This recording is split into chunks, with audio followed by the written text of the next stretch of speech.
1,00,000 درہم کی ٹوپی؟ خالد رضی اللہ عنہ نے حیران ہو کر پوچھا، کیا ہرمز اتنی قیمتی ٹوپی پہنتا ہے؟ فارس کی شہنشاہی کا ایک دستور ہے، مثنہ بن حارثہ نے جواب دیا۔ ان کے ہاں حسب و نسب اور حیثیت کو دیکھ کر اس کے مطابق ٹوپی پہنائی جاتی ہے جو ان کے شہنشاہ کی طرف سے عطا ہوتی ہے۔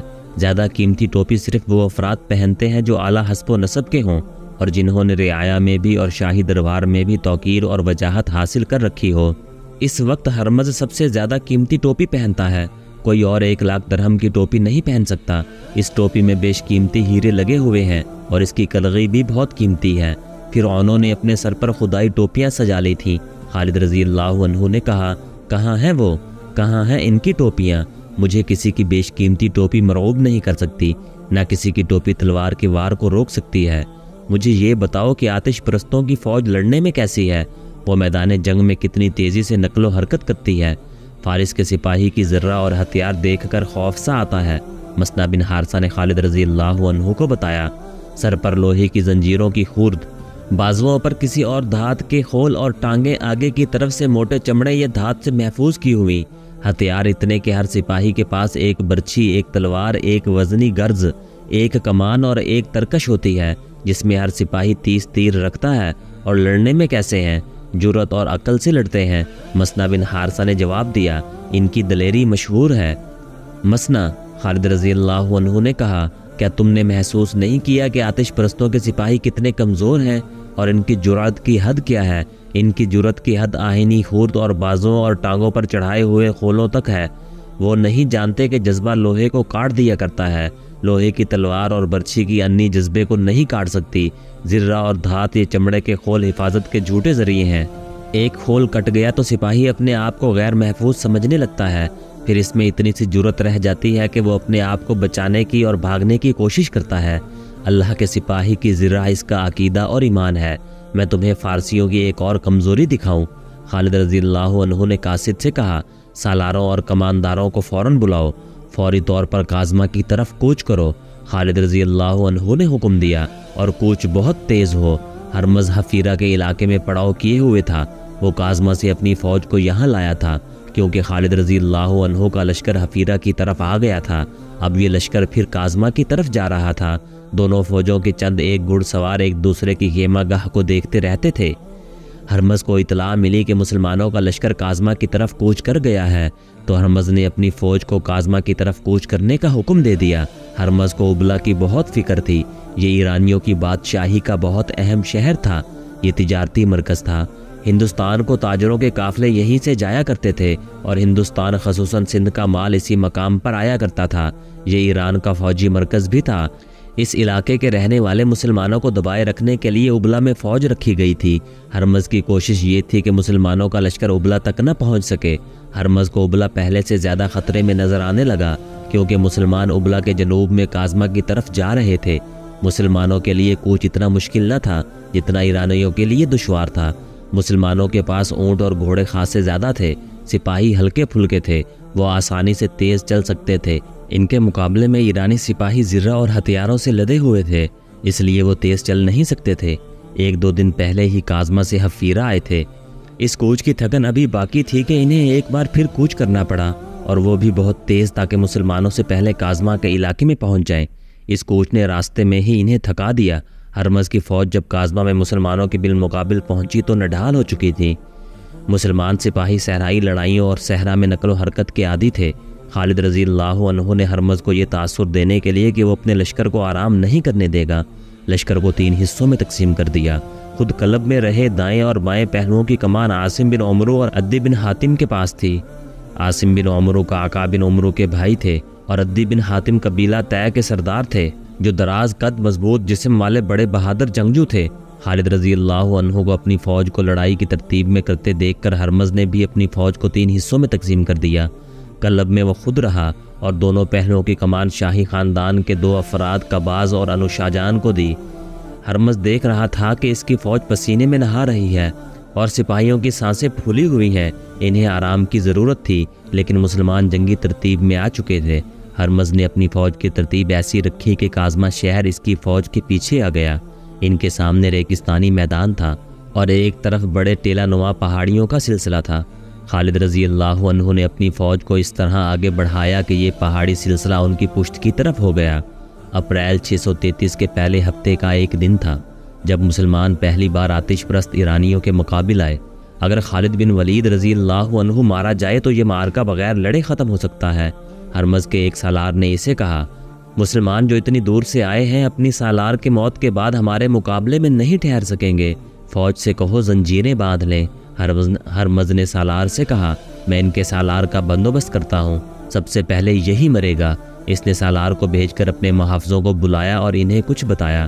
زنجیریں باندھ لینے کا مطلب یہ تھا کہ ایرانی فوج کے سپاہی اپنے آپ کو اس طرح زنجیروں سے باندھ لیتے تھے کہ 5 سے 10 سپاہی ایک لمبی زنجیر میں بندھ جاتے تھے۔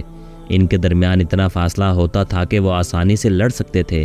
زنجیریں باندھ کر لڑنے سے ایک فائدہ یہ ہوتا تھا کہ کوئی سپاہی بھاگ نہیں سکتا تھا۔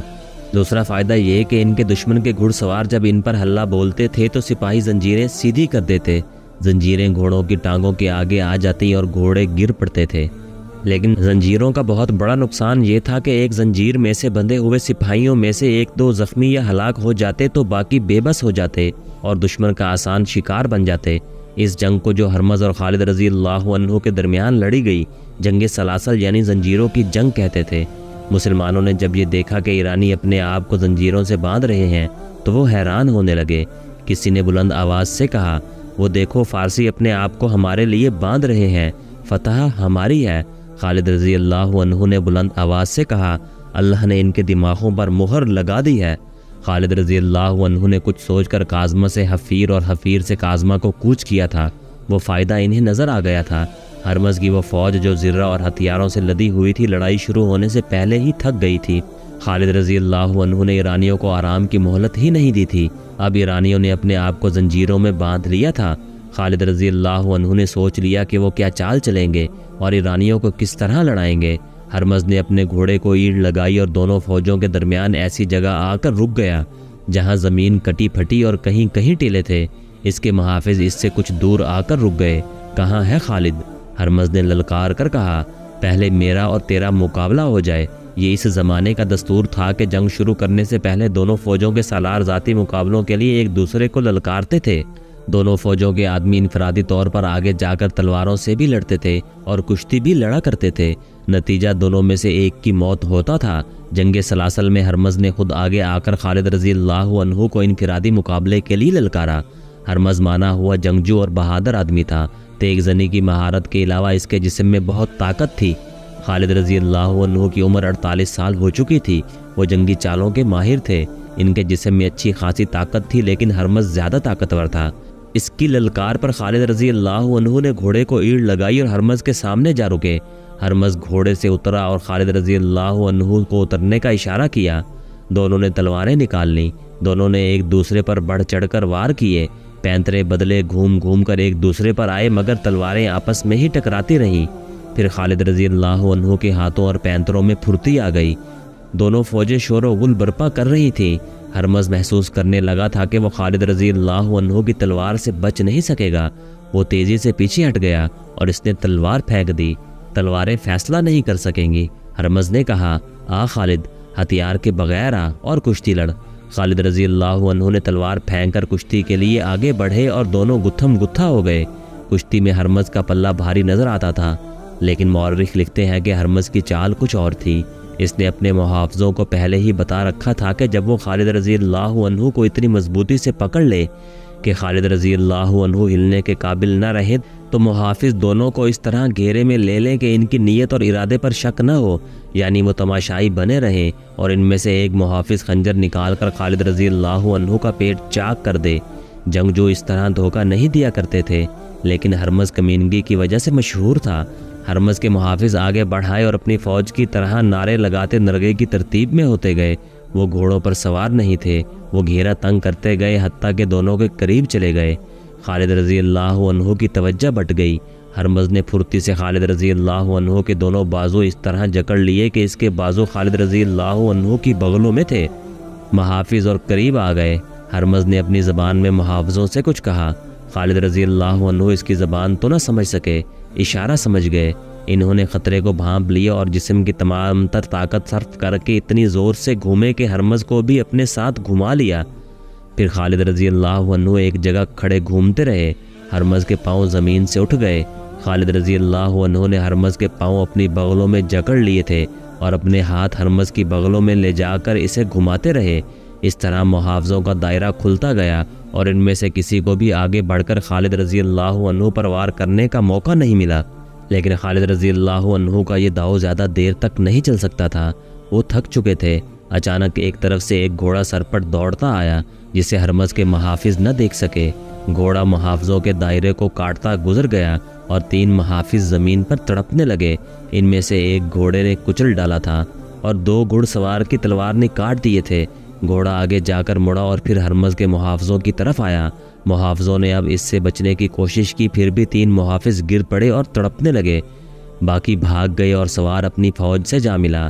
یہ سوار نوجوان قعقاع بن عمرو تھا جسے خلیفہ ابو بکر رضی اللہ عنہ نے کمک کے طور پر خالد رضی اللہ عنہ کی طرف بھیجا اور کہا تھا، جس لشکر میں قعقاع جیسا جوان ہوگا وہ لشکر شکست نہیں کھائے گا۔ اس سوار سے نظریں ہٹا کر سب نے خالد رضی اللہ عنہ اور ہرمز کو دیکھا۔ ہرمز پیٹھ کے بل زمین پر پڑا تھا اور خالد رضی اللہ عنہ اس کی پیٹھ پر بیٹھے اس کے سینے سے اپنا خنجر نکال رہے تھے۔ خنجر سے ہرمز کا خون ٹپک رہا تھا۔ قعقاع رضی اللہ عنہ نے ہرمز کے محافظوں کی نیت بھاپ لی تھی اور کسی کے حکم کے بغیر گھوڑے کو ایڑ لگا کر محافظوں پر جا حلہ بولا اور خالد رضی اللہ عنہ کو بچا لیا تھا۔ خالد رضی اللہ عنہ ہرمز کی لاش سے اٹھے۔